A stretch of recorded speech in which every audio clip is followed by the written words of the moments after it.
Welcome to Lunch with Biggie, a podcast about small business and creatives sharing their stories and inspiring you. Today, my guest is a great example of entrepreneurship and making opportunity happen, as well as living life to the fullest. I can't wait for you to learn more about my friend and owner of Klondike Electric Bicycles and Klondike Gift Supplies in Alaska. Please welcome my friend, Nicole Goodman. How's it going on, Nicole? Great. It's good to see you. Good to chat with you. It's always nice to be able to connect with people from back home, being so far away. So I appreciate you having me on.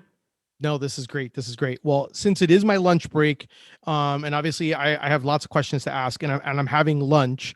What would you say is like your go-to or your favorite sandwich before we start all this?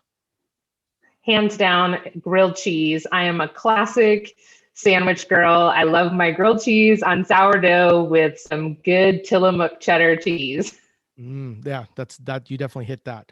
So no, I love it. So I know we have limited time, and I have quite a bit of information and questions I want to ask you about. So just to kind of recap, and I'm going to tell you what I know, and then I kind of want you to be able to fill in some spots for me and kind of give me a little bit of insight. So when I met you and George in Orlando, Florida, you had at that time you were owning, or how I met you was through a food truck. You guys owned a food truck, a breakfast food truck called Local Yokel.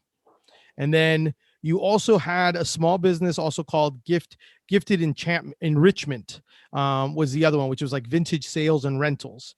So, and obviously that's how that's how I initially know you, is through the food truck. So, but then all of a sudden you closed up all that and you guys said, hey, we're closing everything up and we're going to sell everything and we're moving to Alaska. So I kind of want to have a few minutes just to kind of get to that point of like, where the heck, how did that go from that to that? Sure. Well, our venture into the food truck world was one of those where it was like I was in a job that was pretty miserable and someone came to me and said, hey, we've got this food truck concept. We're building out food trucks. We'd like to basically fit one for you guys, and you guys can make payments for the truck and all this good stuff. And George and I were really into food trucks and thought, well, why not? We love breakfast, so let's go ahead and do it. Neither one of us had any food experience. So that just kind of gives you a glimpse into how crazy we are, that we jumped full force into this food truck world. And we did it for 3 years. It was great experience. We worked our butts off. It's nonstop work. And what I realized from that experience is that if I could run that business and do well with it, that I could do anything, because that was probably going to be the hardest thing that I'd ever done in my entire life. So one day, George and I decided we're going to sell this truck. And we had just come to a point in our life where we wanted to do something different, and we wanted to travel more. And we sold the truck. And I remember that Saturday after we sold the truck, we would normally be at the Winter Park Farmers Market at 4:00 in the morning, getting ready. And we were like, it was like 10:00 in the afternoon. And we were just like walking around our neighborhood. And it was like, oh my gosh, this is what it's like to have a life again. And it was just a very freeing experience. So while the food truck was a great catalyst for us, it was something that it was time for us to move on. During that time that we had the truck, my mom had been very ill. And she ended up passing away right before we were scheduled to go on a trip to Alaska. And we came to Alaska anyway, because my father was like, Nicole, you've got to go. Your mom would want you to go on this trip. And so we came to Alaska. And I don't know if it was because of that experience or just because of the magnitude of the state, we just fell in love with it. And we knew that one day we had to get back here. We didn't know when it was going to be, how it was going to be. But the following year, we ended up going on a cruise, and we met a young couple who was working on, let's just put it this way. We were on a Princess cruise. Average age of people on there is higher than our age. And there was a young couple that was like 20s. And I was like, how in the world did they end up on this ship? We have to find out. So we started talking to them, and they actually worked for the cruise lines here in Alaska. He was a tour bus driver, and George at the time was still driving a bus at Disney. And so we got home from that trip, and George was like, why don't I go drive a bus in Alaska? And literally 6 months later, we were here. And it started off seasonally where we were here for, I think the first year, maybe like 5 months. And then he got hired on to be a trainer. And so then we were here 6 months and then 7 months and 8 months. And then we decided, okay, it's time to commit and to buy a house here and start a business. And that's how Klondike Bikes kind of became. Wow. So that, and it's funny because as you were telling the story, I remember seeing all these things on social media. You guys writing about that, like, oh, we're staying longer, or we're coming, or we're going to be back in town. I also remember when you initially did it, you guys had, you guys would drive it from Florida to Alaska, and you guys would have your pit stops, and stay. And it was, it truly was amazing, to be able to see that. Um, I'm kind of curious though, so my first question is this, because, obviously you're talking food truck to now talking electric bike. So my first question is, do you have a family? Like, does there like in your family, does it run entrepreneurship run in your family? Yes, it definitely does. My dad was an entrepreneur from the get-go. He did everything you can imagine. And I think, now I've been actually recently just tracing my ancestry roots, and like my grandparents and, on my dad's side, they were like, they made tuxedos in New York. And, so it's definitely something that my family, we're a long line of business people. And I think that that's where George and I make a good balance, because I'm typically the one that comes up with the crazy idea. And he's like, okay, this is what we need to do to put it into action. Although I do have to say that the electric bikes was his crazy idea. And so we just knew that it was a niche that wasn't in the area, and figured that this was a good thing. At the time, when you're creating a business, you think, where is our market? Who's going to be our customers? And living in Skagway, Alaska, we have 1.2 million cruise ship passengers every year. So we thought, this is a no-brainer. We've got a built-in audience. There's no way that we can't be successful in this business. And then the world stopped. And so we literally had got our business license, signed our lease on our building in September of 2019. And we were scheduled to open May 1st, 2020, because our season is May to October here in Alaska. So everyone works really, really hard for about 6 months with like no sleep, no time off, and then you have 6 months off. So we were ready to get started. And then COVID happened, and here we are, a brand new business in town, and there's not a single visitor coming to Skagway, Alaska. And so it was like, wow, what do we do now? Yeah. And, No. a lot of businesses were in that same situation. But really being a startup, it was really kind of a real blow to us.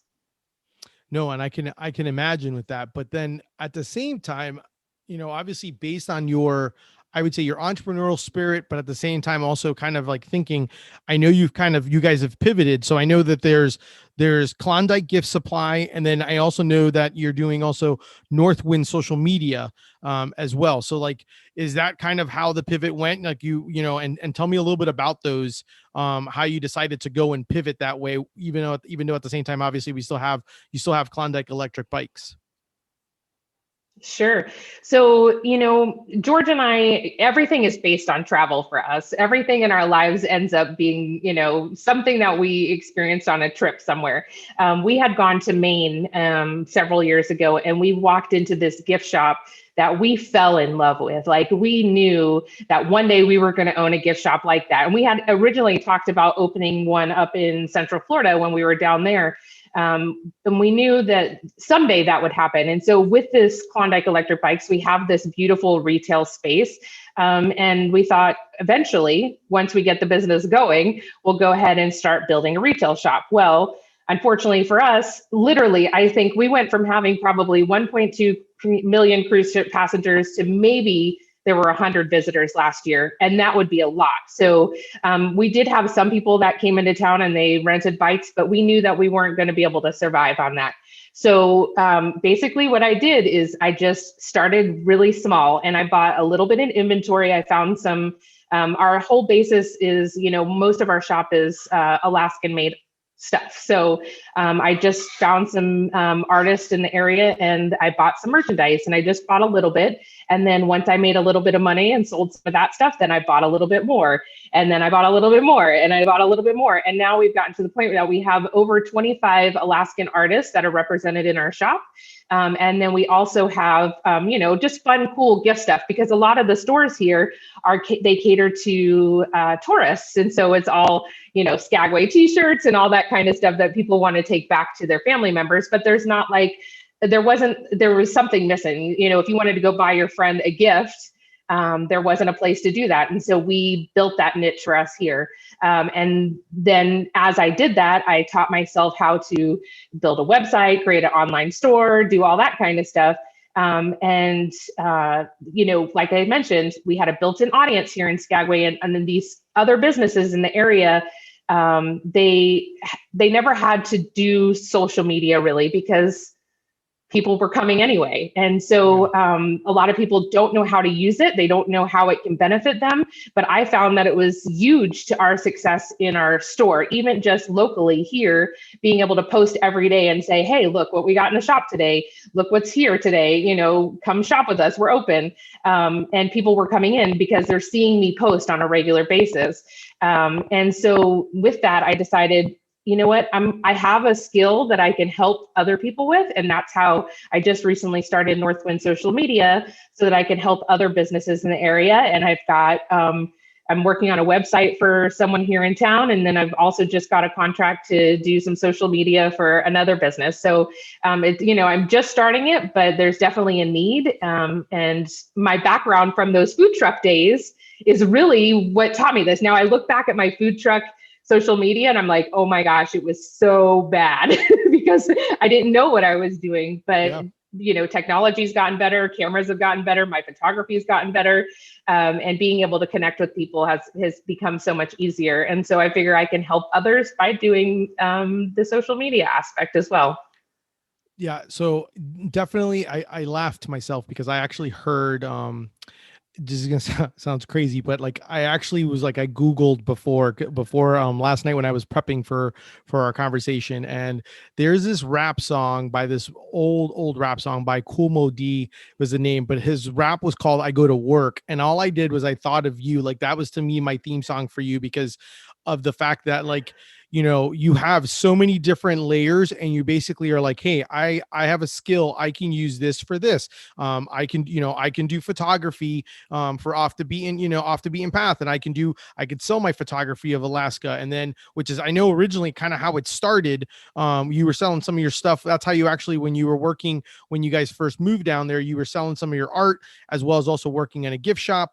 But then at the same time, it's kind of amazing to see how you're almost through the journey. You've learned things on the way, and then you've just kept adding new tools and new skills to your tool belt, basically. You know what I mean? So it's really amazing to see that, and then to see like having the open-mindedness and understanding to be able to pivot. That you're able to do other things and say, well, I can do this, and now I can go do this, because come on, let's face it, electric bikes, like that's George came up with that, but then it's like you guys had to figure all that out and be like, oh, I'm going to run a business that does this. You know what I mean? Yep, for sure. And I think that, I think about it, and this is my first full winter up here in Alaska. I'm a Florida girl, born and raised, Winter Park. I went to college at Rollins. I did not leave Central Florida until I came to Alaska. I figured if I'm going to move, I'm going to go big, but I figured this is my first winter here. I'm going to read a lot of books. I'm going to watch a lot of TV. I'm going to do puzzles. I'm going to learn some crafts. None of that happened. What happened is I started to take classes, and I was, learning more about social media, and I was teaching myself web design, and I was figuring out how to grow my online store and how to find products that were going to be a good niche for the people here, but also that people that come to visit Skagway are going to want to buy too. And so I just really worked hard this winter on learning new things, and I figured that that's only going to help me. So all of that crafting and the books that I bought and all that stuff is still sitting there, and I figure when I finally take a vacation, when I'm able to travel again, I'll bring my books along with me. But for now, I'm just going to work hard, because Yeah, that's no one's going to do it for me. I have to do it for myself. exactly. And then how, out of curiosity, how are the local how are the local makers reacting to the fact that you're doing this? Because obviously what you're doing is very something very different, like you said, than what they're accustomed to. How are they reacting to something like that? Like, oh, you want to buy my stuff to then sell it somewhere else? Like, how are what's their reaction to that? It's been amazing. I think that, the people up here in Alaska, the state is so big. I mean, I think that's another thing that people don't realize is that, the state of Alaska, if you were to take it and put it in the center of the United States, it covers almost the whole thing. And so there's people up in Anchorage that, have these really great products, and that people here down in Skagway don't ever get to see, because it's so far away. It's literally, if you were to drive from here to Anchorage, it would be 18 hours in the car. And you can't do it right now because the border is closed. So we can't even drive it if we want to.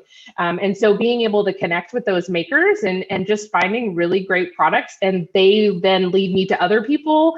And it's just been like a really great experience. I mean, even like George has gotten into it where he's like, "Ooh, we need some manly products. Let's find some beard oils and stuff that are made here in Alaska."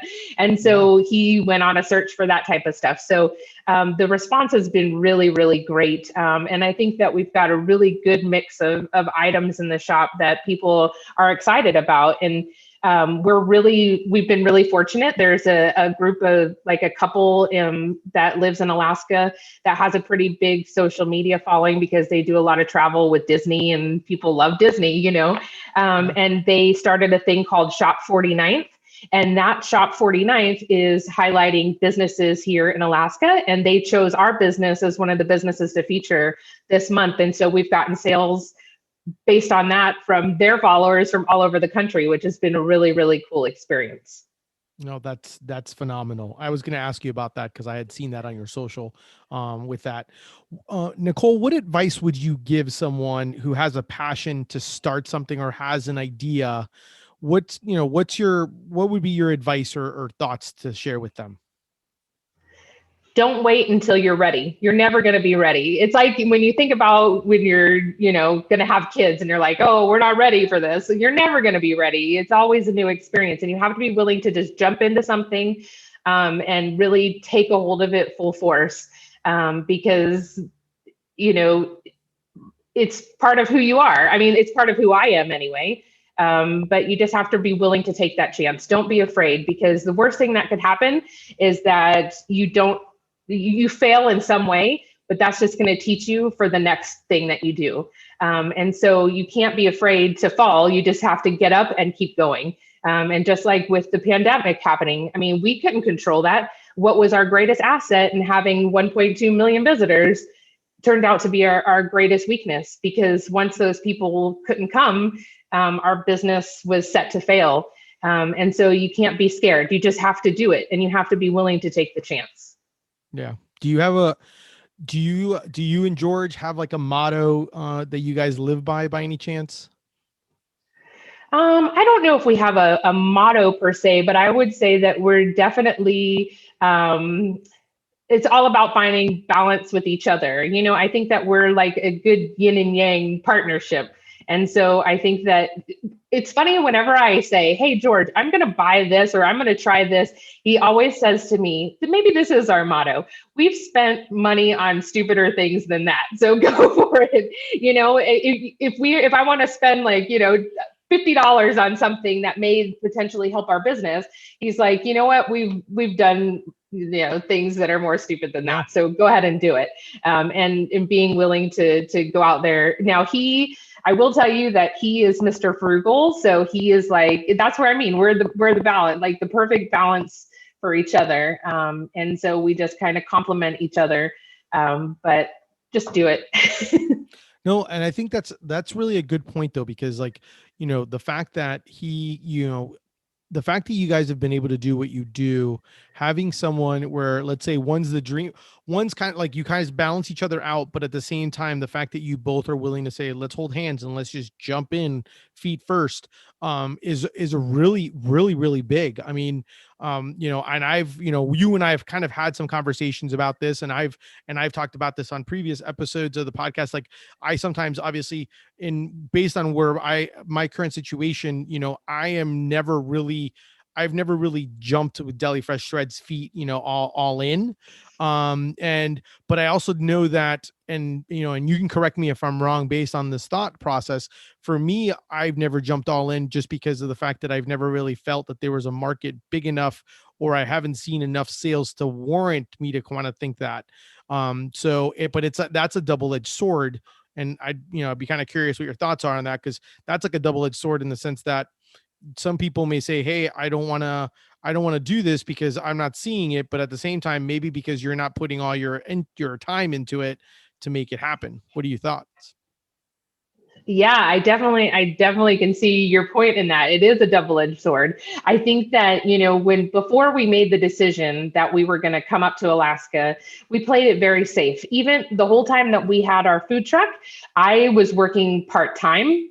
George was still working full-time at Disney, and we were running a food truck full-time. We were too scared to make that total commitment. And one of the reasons was because of insurance.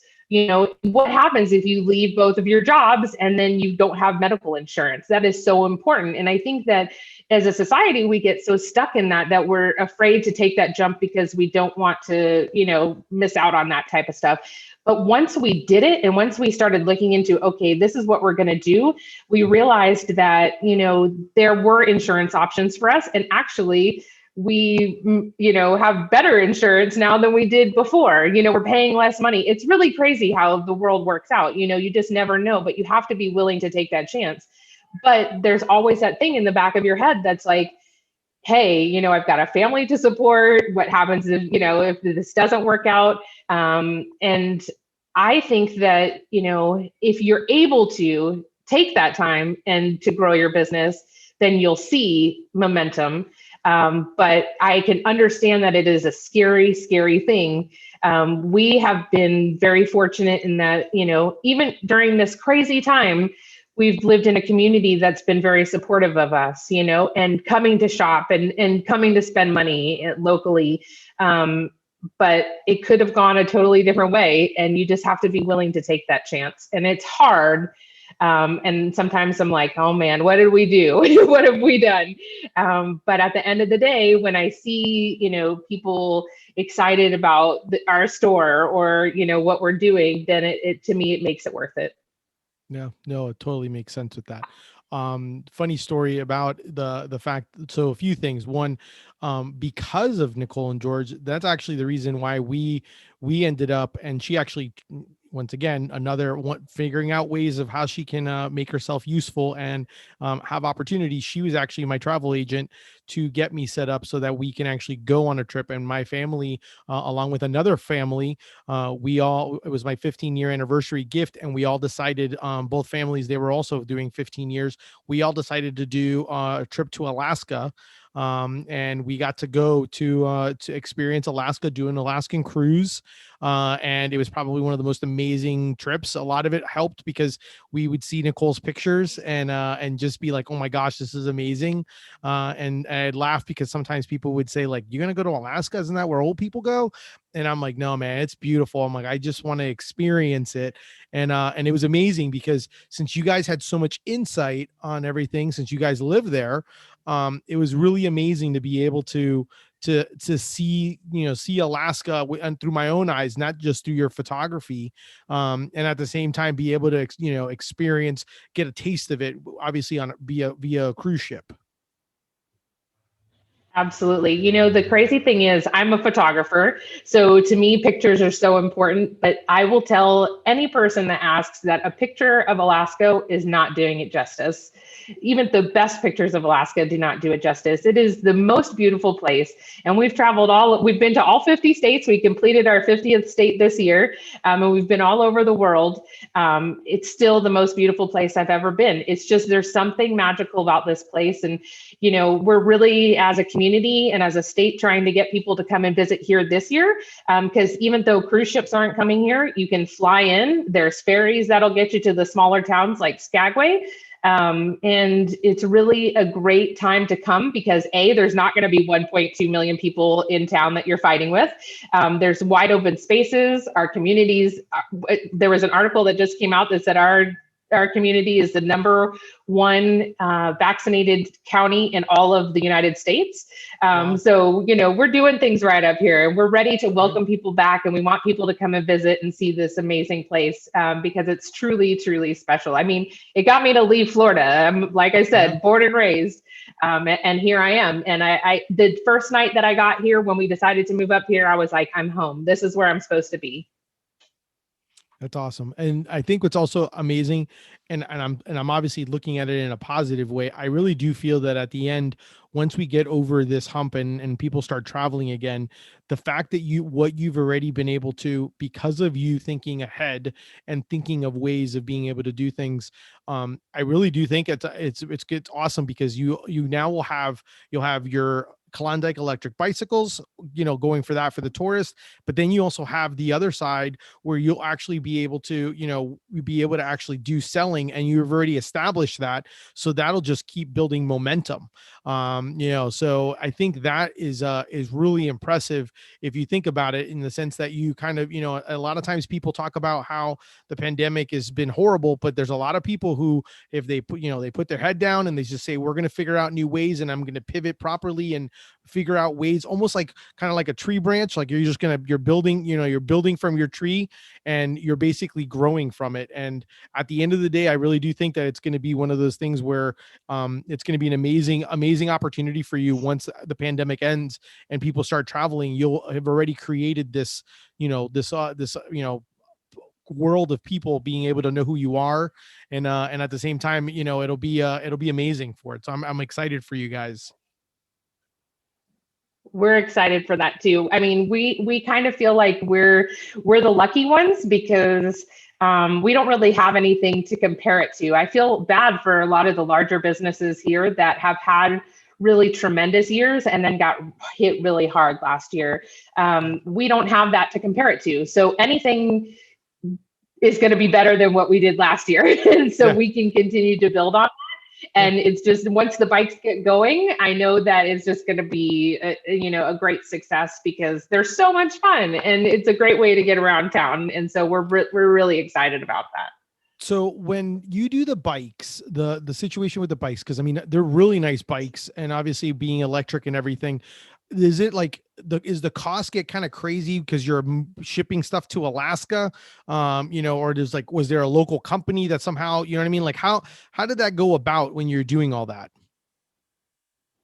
So everything, Biggie, is difficult when it comes to getting things to Alaska. I mean, just the simplest things. We have, there's items that we want to get from the grocery store in Juneau that we can't get here in Skagway. And we have to order it on Instacart, and then it gets brought to Seaplanes.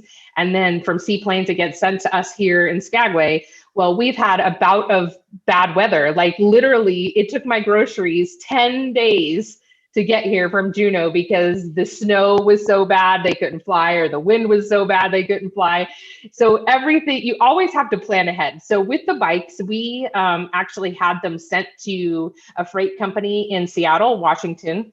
And then they were sent up on a barge that comes up here on a weekly basis. And so we just had them, consolidated on a freight service, and that made it easier, and it was cheaper than having, like, for example, if the company that we bought them from shipped one bike to us, it probably would have been, or no, I think for 2 bikes, it was going to be like $400 to ship it up here.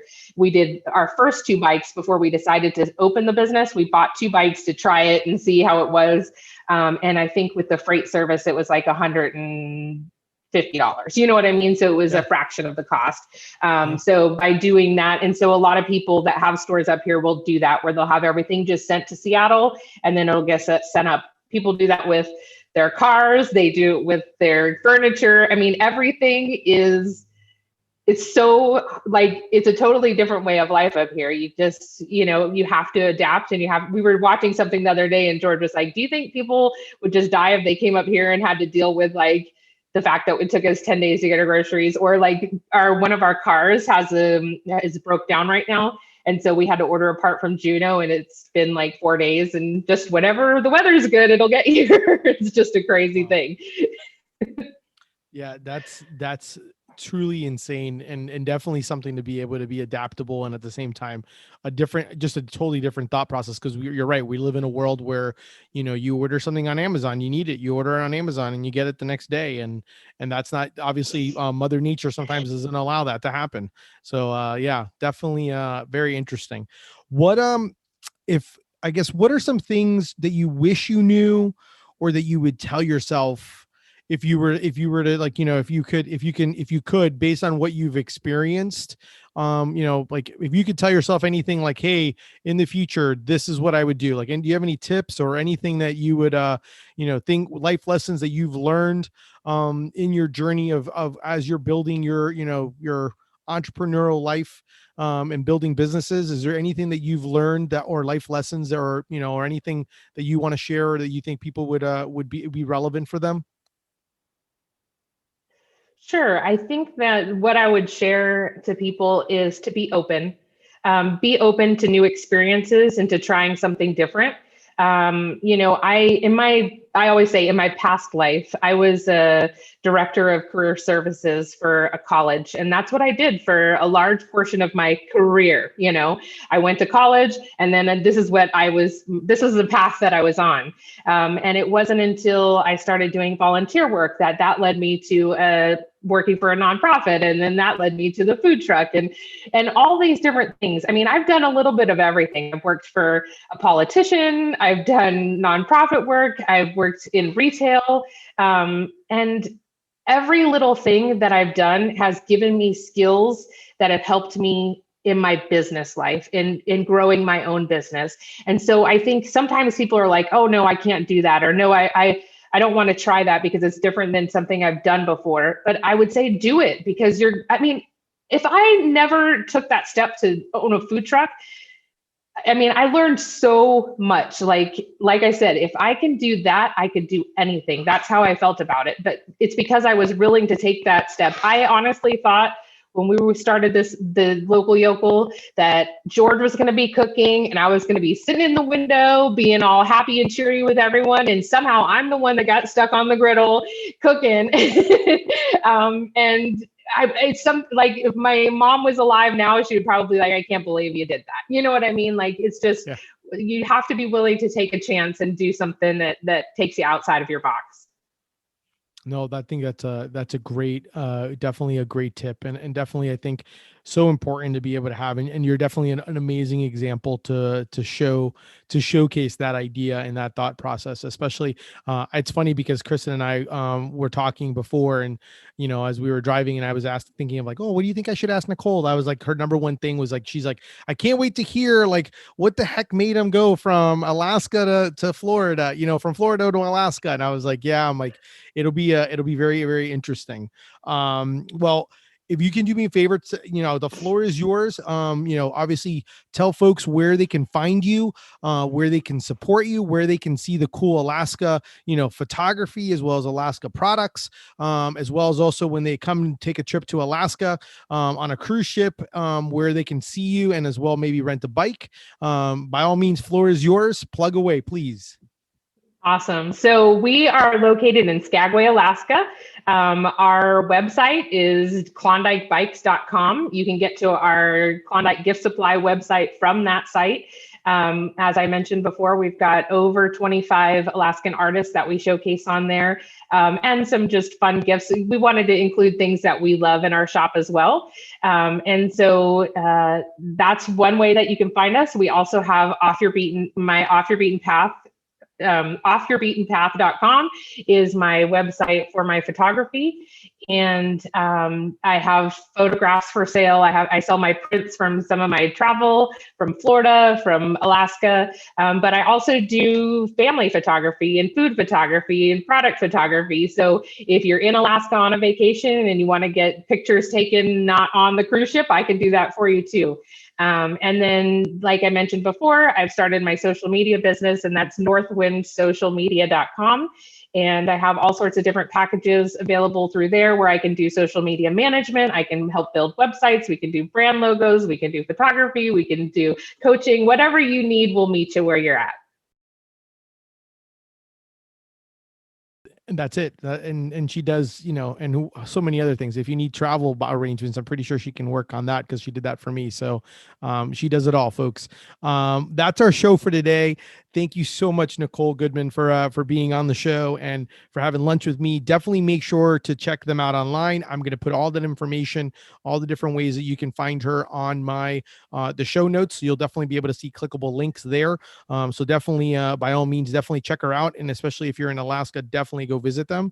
If you enjoyed the show, definitely make sure to subscribe, rate it, rank it, do whatever you feel that you need to do. Tell your friends about it. If you want to support me, definitely check out my brand, Deli Fresh Threads, and do some shopping and tell your friends. Thank you so much. And till next time, definitely keep eating sandwiches. And most of all, follow your passion. Thanks, guys.